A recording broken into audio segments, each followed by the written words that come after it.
हमारा रहीम आज के प्रोग्राम के साथ मैं हूं नुसरुल्लाह मलिक। नाज़रीन, हर रोज़ मुश्किल रोज़ है और हर रोज़ एक नया सियासी तनाज़ा जन्म ले रहा है। सियासी बहरान बढ़ता चला जा रहा है और सियासतदान मिल बैठ कर मुल्क को मसाइल से निकालने के लिए तैयार नहीं है। PTI ने कौमी असम्बली से इस्तीफे दिए, कहा गया सबकी वेरिफिकेशन होगी, तस्दीक होगी, लेकिन जब ज़रूरत पड़ी तो स्पीकर ने पहले 35 इस्तीफे मंजूर किए, उसके बाद मजीद 35 इस्तीफे मंजूर कर लिए गए। फिर पंजाब में निगरान वज़ीर आला का तकर्रर होना है। सियासी कमेटी भी कोई फैसला न कर पाई, पार्लिमानी कमेटी अब फैसला न कर सकी तो मामला चला गया चीफ इलेक्शन कमिश्नर के पास। इलेक्शन कमिश्नर ऑफ पाकिस्तान फैसला करेंगे कि इस वक्त पंजाब में निगरान वज़ीर आला कौन होंगे, लेकिन पाकिस्तान तहरीक इंसाफ ऐलान कर चुकी कि वो किसी सूरत भी इलेक्शन कमिश्नर ऑफ पाकिस्तान के नामजद करदा वज़ीर आला निगरान वज़ीर आला को कबूल नहीं करेंगे। गोया सियासी मुआज़राई बढ़ती ही चली जा रही है। मुल्क महंगाई में मुसलसल फंस रहा है। हर रोज़ एक नए बहरान का हमें सामना करना पड़ता है, लेकिन लगता यह है कि सियासतदानों ने इस सारे खेल को मजाक बना लिया है। पाकिस्तान तहरीक इंसाफ फौरी इंतखाबात चाहती है, हुकूमत इंतखाबात नहीं करवाना चाहती। काबीना की एक बड़ी फौज है जिसके ऊपर एतराज़ात उठते हैं कि अगर मुल्क के हालात इतने ख़राब हैं, माली तौर पर हमें मुश्किलात का हम शिकार हैं, तो इतनी बड़ी फ़ौज भर्ती करने की फिर ज़रूरत क्या है। लेकिन ये भी सवाल उठता है कि शायद सियासतदानों को इस बात से फ़र्क नहीं पड़ता कि आटा, दाल, चीनी, घी की कीमत कितनी बढ़ जाती है। गोया सियासतदान एक ऐसा खेल खेल रहे हैं, एक शुगल का खेल, मेला, हर रोज़ एक दूसरे के खिलाफ तंज और मज़ा। इससे न जाने पाकिस्तान को कितने ख़तरात लाक हो सकते हैं। ये सारे सवालात रखेंगे आज अपने पैनल के सामने। हमारे साथ मौजूद होंगे चौधरी जाफ़र इकबाल, पाकिस्तान मुस्लिम लीग नवाज़ के सीनियर रहनुमा, साबिक़ वज़ीर मुमलिकत हैं। उनके साथ तशरीफ़ रखते हैं जनाब अमजद खान न्याजी साहब, रुकन कौमी असम्बली रहे पाकिस्तान तहरीक इंसाफ से। और मुल्क की मैशत का जायज़ा लेंगे जनाब डॉक्टर शाहिद हसन सिद्दीकी, मुल्क के मुमताज़ माहिर इक़्तिसादियात। अमजद खान न्याजी साहब, प्रोग्राम का आगाज़ आपसे करते हैं। अगर इत्तफ़ाक़ राय किसी जगह पर भी अपोजिशन के साथ नहीं है, हुकूमत का निगरान वज़ीर आला का तकर्रर इलेक्शन कमीशन करता है, आप उसको नहीं मानेंगे। इंतखाबात होते हैं, उस पर आपके एतराज़ात हैं। कराची के इलेक्शन हुए, पहले कहा ठीक है मान लिए, लेकिन बाद में कराची के इलेक्शन को मुस्तरद कर दिया गया। हालात किस तरफ जा रहे हैं? अगर ऐसी सूरत हाल रही सियासी जमातों के माबैन, फिर मामलात सुधरेंगे कैसे? बिस्मिल्लाहिर्रहमानिर्रहीम। मलिक साहब, बात यह है कि हमेशा कंडक्ट और एटीट्यूड और पॉलिटिकल एटीट्यूड और डेमोक्रेटिक रवैये देखे जाते हैं। बदकिस्मती से आप PDM का रवैया देख लें। जब इमरान खान इक्तदार में आया तो डे 1 से जब वो असेंबली के अंदर गए और उन्होंने जो रवैया दिखाया, और फिर थ्रू आउट उनका रवैया देख लें, national assembly and outside national assembly बहुत सारे इश्यूज आए। हमेशा उन्होंने इंतहाई जो है वो, मैं समझता हूं कि ऐसा बिहेवियर दिखाया जिसमें आप खुद देख लें कि कश्मीर इशू पे इन्होंने कौन सा रवैया दिखाया। और फिर बहुत सारे ऐसे मामलात आए, जैसे फेटफ का केस था। फेटफ के उसमें ये पाकिस्तान के अगेंस्ट वोट कर रहे थे, और आज ये कहते हैं कि जी फेटफ जो है हमारा बड़ा कारनामा है जी, और इन्होंने तो वोट खिलाफ दिया था। ये तो पाकिस्तान तहरीक इंसाफ का कंडक्ट था और उनकी वर्किंग थी, जिसमें अल्लाह ताला ने आज आपको फेटफ से निकाल दिया। बात यह है कि आपने बिल्कुल दुरुस्त बात की कि हमेशा गवर्नमेंट और अपोजिशन दो गाड़ी के ऐसे पहिए हैं जिसने मुल्क के मामलात को मिल के चलाना होता है। लेकिन बात ये आती है कि आप अगर NRO लेके आते हैं, अपनी दमड़ी और चमड़ी बचाते हैं, तो फिर वहां पे मामलात आके स्टक हो जाते हैं। अगर एक बंदा जो चोरी में मुलविस हो, थाने में बंद हो, जेल में बंद हो, और वो कहे कि हमारे, और फिर वो गवर्नमेंट में आ जाए और पावर कॉरिडोर से आ जाए, और फिर ये कहे कि हमने हर इलेक्शन को अंपायर के साथ मिलके मैनिपुलेट करना है। चाहे आप कराची के इलेक्शन देखें, आज पूरी पाकिस्तान, बल्कि खुद इनके एलाइज कह रहे हैं कि ये इलेक्शन रिग्ड है और ये बदतरीन इलेक्शन है। और इसमें फिर अपोजिशन, ठीक है, हम गवर्नमेंट में, पंजाब गवर्नमेंट में थे, हमने एक मुस्बित रवैया दिखाया। इन्होंने कहा जी कि आप, मुझे याद है इसी एक प्रोग्राम में हम इकट्ठे थे, चौधरी जाफर इकबाल साहब ने कहा था आप क्यों नहीं तोड़ते KPK असेंबली और पंजाब असेंबली। बिल्कुल ठीक। उसका रिजल्ट क्या आया? आज ये इलेक्शन डेट देने से कतरा रहे हैं, और जिन लोगों को ये लाना चाहते हैं कि जी हम इनके जरिए इलेक्शन या गवर्नमेंट मैनिपुलेट करेगी पंजाब में या केपी में, तो मैं समझता हूं कि इससे मुल्क के अंदर बेहतरी नहीं आएगी। आज अगर एक यूनियन काउंसिल के लिए कराची की सड़कों पे आज वहां पे जो कुछ हो रहा है, ये फिर दमादम मस्त कलंदर पूरे पाकिस्तान में होगा। इसका फायदा नहीं होगा, इसका नुकसान होगा। ये पाकिस्तान की सॉवरेंटी के लिए, पाकिस्तान की इंटेग्रिटी के लिए और फिर पाकिस्तान की सिक्योरिटी के लिए मसाइल बढ़ेंगे। मैं समझता हूँ ये कोई अच्छा मैसेज नहीं होगा कि आप वो 77 वाला जैसे भुट्टो ने सारे इलेक्शन रिग हो गए थे और वो जो कुछ हुआ फिर पीएनए की तहरीक आपको याद होगा चली, और वहां पे फिर आज आप देखें कि उसके बाद क्या हुआ। आज हमने मुस्बित रवैया दिखाए, हमने बहुत चेंजिंग लेके आए, लेकिन इनका नजरिया एक ही है कि हमने किसी न किसी तरीके के साथ साजिशों के जरिए इमरान खान को माइनस करें और खुद कैसे इक्तदार में आ सकते हैं। ठीक है। चौधरी जाफर इकबाल साहब, जो मुझे भी शिकायत है जिस पे इतराज़ भी किया जा सकता है, पहले आप लोगों ने कहा कि जब तक वेरिफिकेशन नहीं होगी इस्तीफ़ों की हम इस्तीफ़े मंजूर नहीं करेंगे। आपने लटकाए रखा, फिर 35 मंजूर कर लिए, फिर आज फिर 35 मंजूर कर लिए। यानी ये मजाक तो हुकूमत भी कर रही है। अगर चले पीटीआई के हवाले से आपका गिला है कि पीटीआई आपके साथ बैठ के बातचीत नहीं करना चाहती, फौरी इलेक्शन चाहती है, आपका रवैया भी संजीदा नहीं है। मिल बैठे बगैर किसी तरीके से मसाइल हल हो सकते हैं। बिस्मिल्लाहिर्रहमानिर्रहीम, बहुत शुक्रिया मलिक साहब। हमें तो पीटीआई से कोई गिला नहीं है। गिला तो उससे होता है जिससे कोई तवक्को हो या जो किसी काम करने के काबिल हो और वो काम ना करे, उससे गिला होता है। और जिसके बारे में ये यकीन हो कि इनके अंदर अहलियत ही नहीं है, काम करने की सलाहियत ही नहीं है, सूझबूझ नहीं है, उनसे क्या गिला करेंगे। अमजद खान नियाजी साहब किसी साबका प्रोग्राम का गिला कर रहे हैं, तो नियाजी साहब आपने असम्बली तोड़ी, अभी निगरान वजीर आला मुकर्रर होना है, जितने काम होने हैं वो एक प्रोसेस से होंगे। ऐसा नहीं है कि आपकी मर्जी और मंशा के मुताबिक सब कुछ हो। वो कह रहे हैं कि अब रोज ललकारते थे असम्बलियां तोड़े, हमने तोड़ के दिखा दी। तो हम आगे प्रोसेस चला रहे हैं ना जी। इनको बुलाया कि वजीर आला साहब तशरीफ लाएं, नहीं आए, नाम भेजे, वो पार्लिमानी कमेटी को दिए हैं नाम, और उससे आगे फिर इलेक्शन कमीशन की तरफ जाएंगे। अब इनकी बढ़के देखें। हम इलेक्शन कमीशन का फैसला नहीं मानेंगे। भाई जब आइन इख्तियार देता है, यहाँ तो आप वुसअत नजरी दिखाते, वुसअत कल्बी दिखाते, जमहूरी रवैया दिखाते, आप गवर्नर हाउस तशरीफ लेके आते। फिर आपका गिला हक बजानिब था कि जी हम गए थे, बैठे थे, बात सुनी नहीं गई। आप बैठने के लिए तैयार नहीं है, जाने के लिए तैयार नहीं है, किसी को अपने पास बुलाने के लिए तैयार नहीं है, और फिर उसके बाद ये गिला आप कर रहे हैं।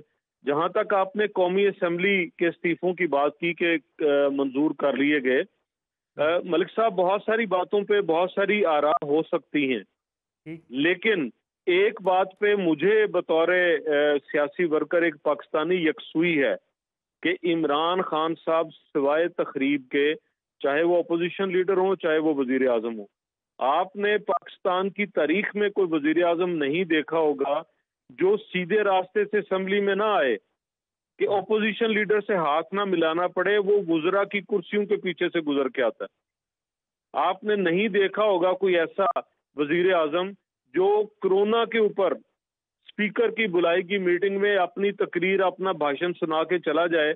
जिसने पॉलिसी बनानी है, वजीर आजम चीफ एग्जीक्यूटिव है ना, वो सुनेगा, सबकी तो पॉलिसी बनाएगा, वो चला गया हो। आपने ऐसा कोई पार्लिमानी रहनुमा नहीं देखा होगा।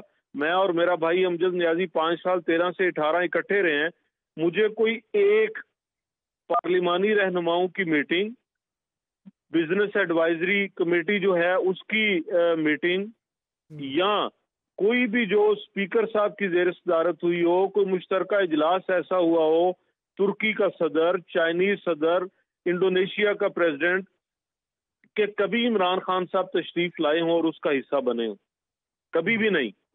मियां नवाज शरीफ साहब चल के इमरान खान साहब के घर बनी गाला गए, फूलों का गुलदस्ता लेके गए कि भाई आपको कौम ने असेंबली के अंदर जो भी सीटें दी हैं, जो आपका मैंडेट है, मैं उसका एहतराम करता हूँ। इलेक्टेड वजीर आजम चल के अपोजिशन लीडर के घर गया। कहीं मिसाल मिलती है पाकिस्तान की सियासत में एक एजेंडे के ऊपर कि मिल बैठ के चौधरी काम साहब करें। यही सवाल है, अगर मियां नवाज शरीफ चल के जा सकते हैं, शहबाज शरीफ साहब क्यों नहीं चल के जा सकते, ताकि किसी अवाम का बिल्कुल, भला भी शहबाज हो, शरीफ साहब सियासी चल के बहरान गए। टल जाए। बहुत भला सवाल मलिक साहब, बहुत भला सवाल। अल्लाह आपका भला करे। आपको याद है वो शहबाज शरीफ जिसने चार्टर ऑफ इकोनॉमी की बात की थी, वो किसको कहा था? इमरान खान से कहा था ना, यही वजीर आजम थे। तो अमजद खान न्याजी जैसे सियासी कारकुनों की तो बेचारों की सुनता कोई नहीं है। उस वक्त तो खान साहब के करीब और बहुत सारे लोग थे। वो आज वजाहतें करने के लिए अवेलेबल नहीं है खान को कि टीवी पे आके उसकी नुमाइंदगी करें। तब भी अमजद खान न्याजी ये चाहता होगा कि मिल बैठे पार्लिमानी रहनुमा। आज भी ये भाई चाहता है, ये पॉलिटिकल वर्कर है, लेकिन इसकी खान कब सुनता है? उस वक्त किसने इनकार किया था चार्टर ऑफ इकोनॉमी से? इमरान खान ने इनकार किया था। इमरान खान अभी कल तक ये कहता रहा है कि मैं इनके साथ बैठने के लिए किसी सूरत तैयार नहीं हूं। भाई हमने तो हुकूमत में थे तो एक ऐसी कमेटी नवाज शरीफ ने बनाई पार्लियामान की, अमजद खान न्याजी इसकी गवाही देगा, ठीक है। जिसके को चेयर करते थे स्पीकर और चेयरमैन सेनेट के। पार्लिमानी रहनुमा ये ठीक न है। समझे कि हम वजीर आजम की सदारत बैठेंगे, और फिर कंसेंसस डेवलप करके काम ठीक किया। है। और इमरान खान साहब तो अपने वुजरा के साथ नहीं बैठते। चलिए चौधरी साहब, मुझे एक ब्रेक प्रोग्राम में शामिल करनी है। ब्रेक से वापस आके यही सवाल जो आपने उठाए रखेंगे अमजद खान न्याजी साहब के सामने, उनसे पूछेंगे। ये इल्ज़ाम दर इल्ज़ाम का सिलसिला तो चलता रहेगा। आप कहते हैं वो संजीदा नहीं है, वो कहते हैं आप संजीदा नहीं है, लेकिन अवाम बेचारे क्या करें, इस पर बात करेंगे ब्रेक के बाद।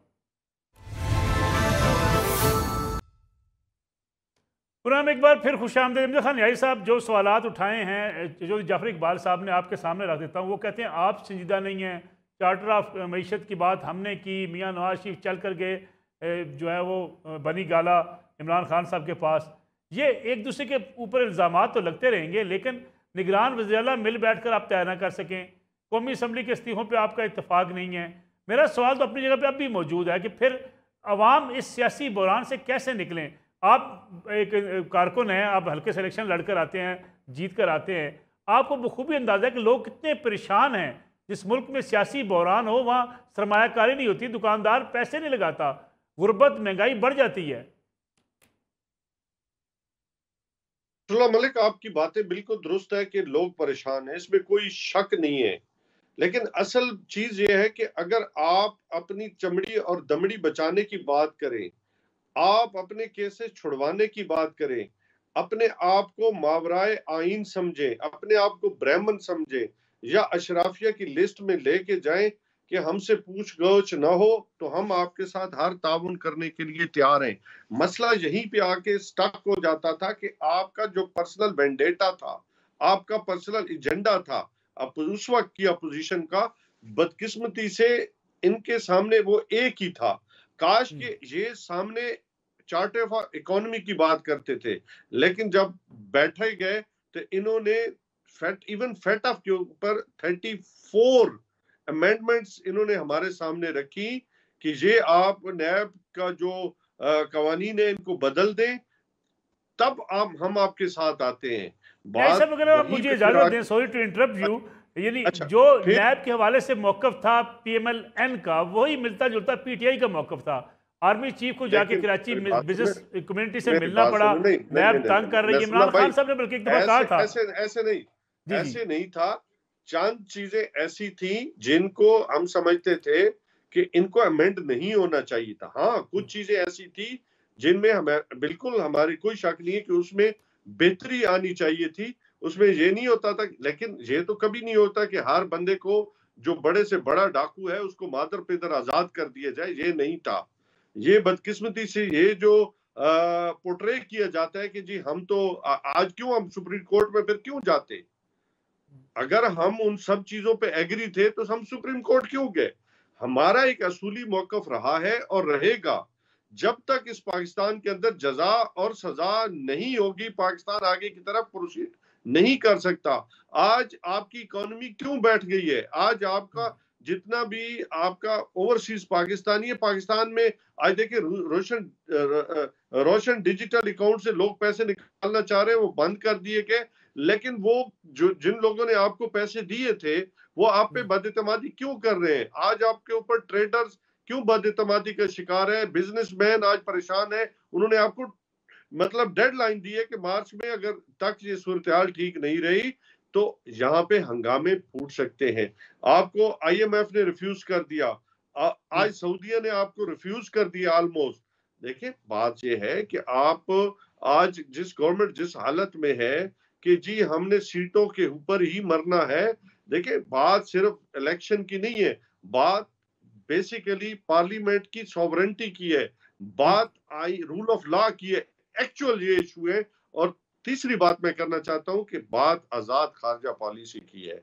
बात कोई इससे कोई हम समझते हैं कि जिस मकसद के लिए इस पाकिस्तान को अल्लाह ने हमें एक तोहफे के तौर पे दिया, उसको कम से कम हम उसके करीब तो जाएं ना, कम से कम उसके लिए काम तो करें। मैं जैसे अगर मुझे इजाजत दें इन सवालों के जवाब लेके मैं आपकी तरफ वापस आ जाता हूँ।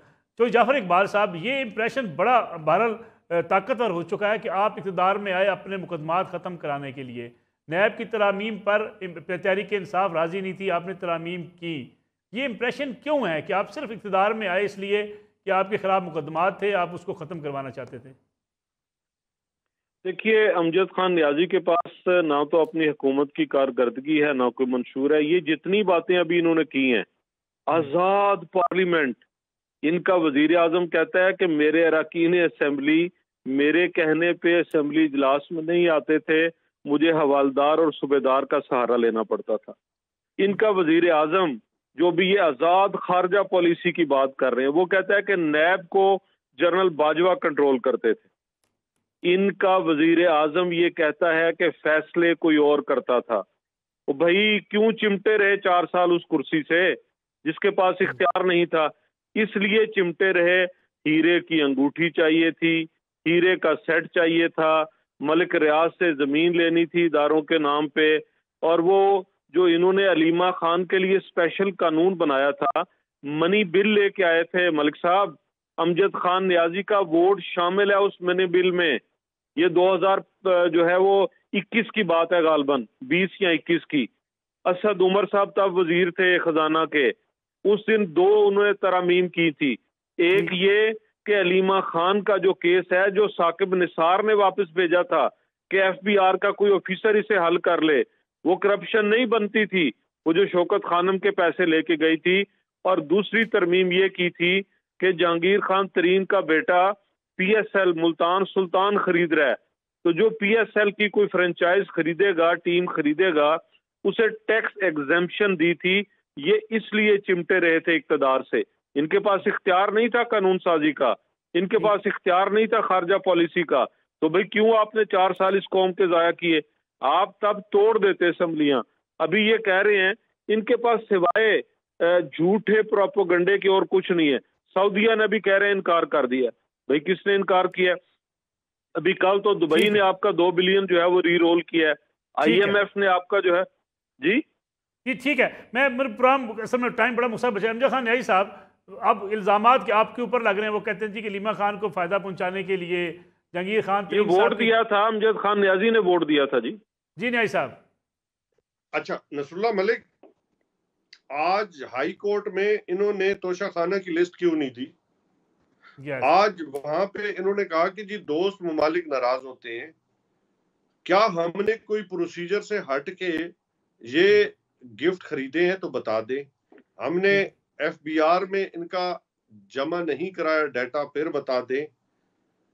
अगर कोई इनको हमारी बहन का लगता है कहीं पे है तो नैब आज इन्होंने अपना लगाया है ना, वो उसमें दे जाएं, और वहां पे हमारी कोई इरेगुलरिटीज है तो वहां पे इनको पुट अप करनी। ये तो कहते थे कि हमारी तो जी पाकिस्तान अपना UK क्या पाकिस्तान में भी कोई प्रॉपर्टी नहीं है। इन्होंने कहा जी हमारे वो जराए हैं जिनके नीचे हमने जो है वो कतरी खत लाए थे, फिर भी कुछ नहीं बना। आज दवाई के बहाने गए थे, वापस नहीं आए। 50 रुपए के स्टैम्प पेपर पे गए थे। जो प्राइम मिनिस्टर आज बने फिरते हैं ना, उनको आज मैं समझता हूँ कोर्ट को पूछना चाहिए इनको। ठीक है अमजद साहब, मुझे एक्चुअली प्रोग्राम के ये इस बहस को डिबेट को यहीं समेटना है। अमजद खान नियाजी साहब आपका बहुत शुक्रिया, जाफर इकबाल साहब आपका बहुत शुक्रिया। नाज़रीन, एक ब्रेक का वक्त हुआ, ब्रेक से वापस आएंगे, बात करेंगे गिरती हुई मईशत की, जिस पर बड़े सवालात उठ रहे हैं। और सवालात क्या हैं? क्या मुल्क डिफ़ॉल्ट कर चुका है या डिफ़ॉल्ट करने वाला है? ये पूछेंगे मुल्क के माहिर इक़्तिसादियात डॉक्टर शाह हसन सिद्दीकी से। फिर खुश आमदीद बात होगी मुल्क की मैशत की, जो इस वक्त शदीद मुश्किलात का शिकार है। अगरचे हुकूमत दावेदार है कि मुल्क को डिफ़ॉल्ट का कोई ख़तरा नहीं, लेकिन जो इस वक्त हालात बन चुके हैं, बैंक डॉलर देने से इनकार कर रहे हैं, बाज़ जगहों पे लोगों को शदीद मुश्किलात का सामना है, इंपोर्ट्स बंद हो चुकी हैं, LCs नहीं खुल रही। लेकिन इसके साथ साथ जो इस वक्त सूरत हाल है, IMF के साथ बातचीत आगे नहीं बढ़ी, जो पाकिस्तान की इमदाद की बात की जाती है उस पर भी शक्कुक व शुबात का इजहार किया जा रहा है कि ज़र मुआवजा के ज़ख़ायर पाकिस्तान के पास कम होते चले जा रहे हैं। इसी पर बातचीत करने के लिए हमारे साथ मौजूद हैं मुल्क के मारूफ मारे इक़्तिसादियात जनाब डॉक्टर शाहिद हसन सिद्दीकी साहब। डॉक्टर साहब बहुत बहुत शुक्रिया प्रोग्राम में वक्त देने का। डॉक्टर साहब, आपने हमेशा हमारे प्रोग्राम में एक बात कही कि पाकिस्तान डिफ़ॉल्ट नहीं करेगा, लेकिन जो माहौल बन चुका है, जो सूरत हाल है, उससे तो हर शख्स कह रहा है कि हम डिफ़ॉल्ट कर चुके हैं, ऐलान होना बाकी है। बहुत शुक्रिया आपका। मैं दोबारा आपकी खिदमत में अर्ज करूंगा कि पाकिस्तान डिफ़ॉल्ट नहीं करेगा और जो कुछ हो रहा है एक मनसूबाबंदी के तहत हो रहा है। इसमें मुल्की अशराफिया और बैरूनी अशराफिया का गठजोड़ है, मगर इस बात को यकीनी बनाया जाएगा कि पाकिस्तान डिफ़ॉल्ट नहीं करेगा। देखिए, मैं अर्ज कर दूं, मसला ये है कि बिल्कुल ये हकीकत है कि गुज़िश्ता 11 माह में पाकिस्तान की मईशत को दानिस्ता तबाह बर्बाद किया गया है और इसमें दोनों हुकूमतों का किरदार है, आदाद व शुमार बताएंगे, और बैरूनी अशराफिया का भी किरदार है और उन दोनों का गठजोड़ है। अब मैं आपसे अर्ज कर दूं, सबसे बड़ी, आपने खुद बात की LC वगैरह नहीं खुल रही, उसकी वजह यह है कि हमारे जो रिजर्व्स गिरे हैं 28 फरवरी 2022 के बाद से अब तक स्टेट बैंक के मुताबिक 11.8 अरब डॉलर के रिजर्व्स गिरे हैं, जिससे ये सारी बर्बादी आई। लेकिन क्या किसी को पता है कि इन 11.8 अरब डॉलर में से 1 अरब डॉलर जो है 1 महीने में गिरे, जो इमरान खान साहब का आखिरी दौर था जब उन्होंने मुआहदा तोड़ा था IMF से। 1 महीने में स्टेट बैंक के मुताबिक 5 अरब डॉलर के रिजर्व गिरे। उसके बाद के 9.5 महीने में 6.8 अरब डॉलर के गिरे। डॉक्टर साहब, ये 5 अरब डॉलर गए कहाँ?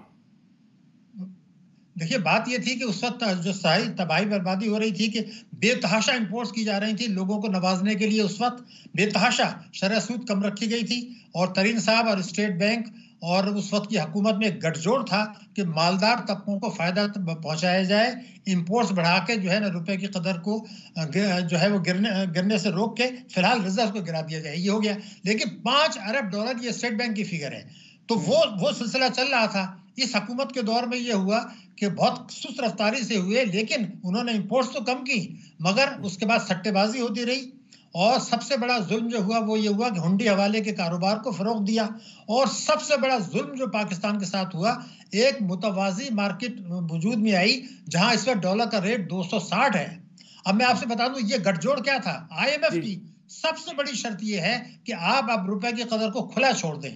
और खुला छोड़ने का मतलब ये, इस वक्त 229 रुपए है और जो है 177 थी 28 फरवरी को, तो ये तो 229 पहले ही जबरदस्त तबाही आ गई।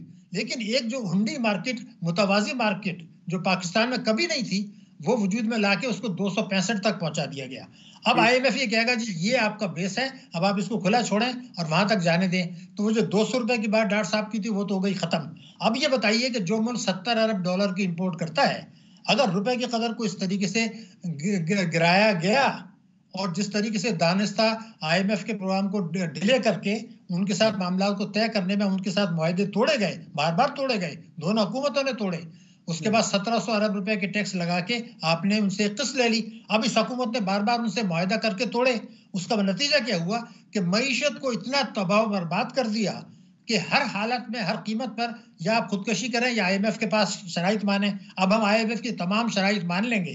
खेल क्या हुआ है मैं बता दूं अशराफिया का। 23 जनवरी को अमरीकी वफ्द यहाँ आ रहा है, वो ये उसी वक्त आपको देखिएगा कि IMF का वक्त भी आ जाएगा। बात ये होगी कि जनाब पाकिस्तान में दहशतगर्दी की लहर आ गई है, डू मोर, उसमें अमेरिका कहेगा डू मोर, और फिर वो IMF से सिफारिश करेगा कि इस मुल्क की तमाम शराइत जो है आपकी हैं वो पूरी कराएं और इनको कर्जा दे दें।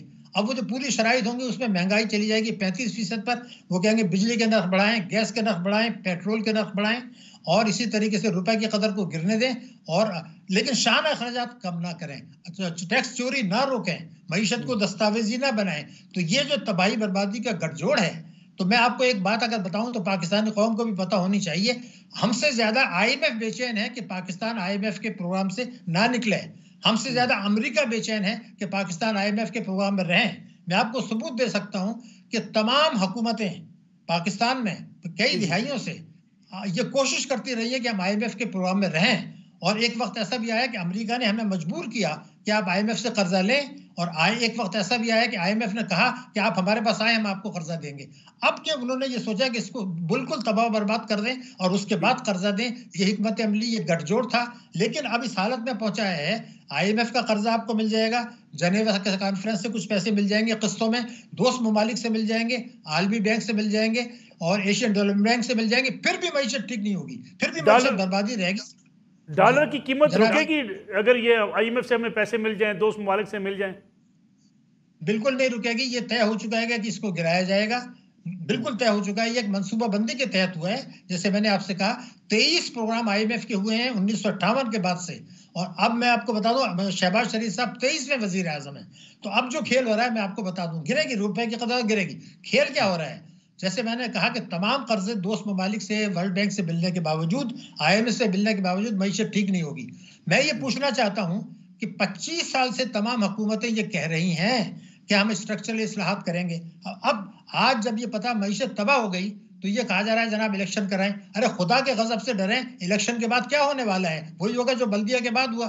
पाकिस्तान को अगर आज जरूरत है, अगर हमें खुदकशी नहीं करनी, अगर इज्तिमाई खुदकशी नहीं करनी, तो अगले हफ्ते एक इजलास बुलाना पड़ेगा। मैं आपकी खिदमत में अर्ज कर रहा हूँ, कौमी सलामती कमेटी का। तमाम पार्टियों को जिनके कौमी असम्बली में नशिस्तें हैं उनको मजबूर करना पड़ेगा कि वहां तशरीफ लाएं, और वहां पर कोई डिस्कशन नहीं होगा।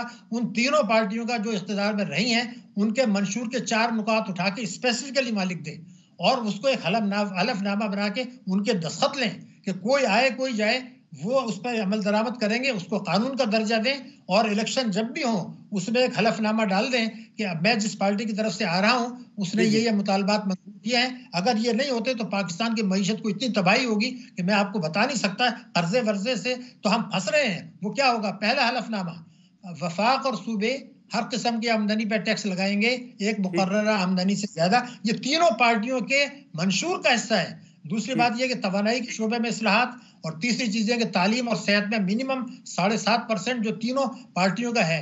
हम ये नहीं, और इनकम टैक्स ऑर्डिनेंस 111(4) को मंसूख करना, और जो शाहाना अखराजात हैं उसको कम करना, और कैबिनेट को 30%। अगर ये आप नहीं करते, जितने आप कर्जे ले लें, असासे बेच लें, ये जो 8.8 अरब डॉलर के आपको कर्जे मिलने वाले 3 साल में, उसके बाद भी मईशत फंसेगी। ये हलफनामा नहीं करते तो मुझे खौफ आ रहा है, बेहतर नहीं हो सकता। लेकिन डॉक्टर साहब, अगर हम डार साहब की बात करें, डार साहब ने बड़े दावे किए थे। डार साहब की नीयत का मसला है, नालायकी है, क्या वजह है कि डार साहब ये मामला को नहीं संभाल सके? देखिए, नीयत का मसला है।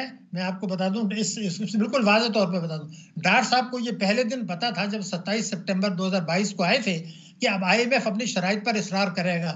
उन्होंने कम से कम 3 मरतबा जो IMF के साथ मामला तय किए, उन्होंने उसकी खिलाफ वर्जी की, दानिस्ता की। अब वो ये चाह रहे थे कि इसको दानिस्ता खिलाफ वर्जी करके IMF के प्रोग्राम को ताखीर करके टैक्स लगाने का जवाज पैदा किया जाए। ये नहीं सोचा कि उससे मईशत को जो तबाही आई, जो बर्बादी आई, वो कितनी उससे कहीं ज्यादा है जितना पैसे हमें मिलने वाले हैं। तो असल में तो जवाज पैदा करना था आवाम के ऊपर, मिनी बजट लाने का, बिजली के नर्ख बढ़ाने का, गैस के नर्ख बढ़ाने का। लेकिन कभी ये बात करने के लिए वो तैयार नहीं है कि उनकी पार्टी ने जो मंशूर दिया था वो कहाँ चला गया। अगर आज भी उस मंशूर पे अमल करें तो कम से कम 900 अरब रुपए तो जो चोरी के असासे मुल्क के अंदर हैं, जिनकी तफसील उनके पास है, वो करने के लिए तैयार नहीं है। काबीना का वजन हजम कम करने के लिए तैयार नहीं है। तो ये नीयत का मसला भी है। दूसरा मसला है कि अशराफिया के गठजोड़ है जो बैरून अशराफिया के साथ है। अमेरिका भी नहीं चाहेगा कि हम वो इस्लाहात कर लें, वो इस्लाहात नहीं करने देगा अमेरिका हमें। वो डू मोर करके अवाम को कुचलेगा ताकि अवाम में मायूसी बदली हो, कौमी सलामती के लिए खतरात बढ़े, और दहशतगर्दी को खत्म करने के लिए हुकूमत इक्तिसादी दहशतगर्दी कर रही है। मैं दोबारा बता रहा हूँ, हुकूमत से इक्तिसादी दहशतगर्दी कराई जा रही है। दहशतगर्दी कम करने के नाम पर उससे दहशतगर्दी और बढ़ेगी। ये एक जाल है जो जौहरी पाकिस्तान, इस्लामी जमहूरियत पाकिस्तान के खिलाफ बुना जा रहा है। और हमारे सियासतदान जो इंतखाबात का मुतालबा कर रहे हैं, ये नहीं कर रहे कि स्ट्रक्चरल इस्लाहात करें, वो सब इसमें बराबर के शरीक हैं, मुजरिम हैं, और वो इज्तिमाई खुदकशी की तरफ ले जा रहे हैं। और अगर मैं आपसे आखिरी जुमला बता दूं, 14 साल में जो 2 सितंबर 2008 में फ्रॉड से पाकिस्तान का जो इजलास हुआ था, उसके बाद से जो गलत बयानियां करके मईशत को दानिस्ता तबाह किया, ये है 15 साल का तबाही का सफर। अगर कोई इसका एहतसाब कर ले आला कमीशन बना के, तो किसी और एहतसाब की जरूरत ही नहीं पड़ेगी, सारे एक्सपोज हो जाएंगे। दानिस्ता पाकिस्तान को, मईशत को तबाह किया है। डॉक्टर साहब, आखिरी सवाल आपसे, बड़ा मुख्तसर सा, प्रोग्राम का वक्त खत्म होने वाला है। जो लोग बातें कर रहे हैं कि इस वक्त जमहूरी जो सिस्टम है ये आपका मईशत के हवाले से ना बड़े फैसले कर सकता है, ना इनके ऊपर जो दोस्त ममालिक हैं वो ट्रस्ट कर सकते हैं, इसलिए किसी और सिस्टम की तरफ जाना चाहिए। आप समझते हैं कि सियासतदानों में ये कैपेसिटी है कि वो मईशत को संभाल सकें, मिलकर बैठ सकें? देखिए, यहाँ तक तो बिल्कुल सही है कि दोस्त ममालिक तो ट्रस्ट करेंगे। मैंने आपसे बताया ये फैसला हो चुका है कि अब पाकिस्तान को तबाह जितना उन्होंने करना था कर दिया, अब वो कर्जे देंगे, वो तो मिल जाएगा। लेकिन यहाँ इसीलिए मैंने आपसे अभी तजवीज़ दी थी कि कोई सियासतदान, कोई फौजी हुकूमत पाकिस्तान में वो इसलाह नहीं करेगी जो 25 साल से कह रहे हैं, जो अब नहीं करते तो खुदकशी है।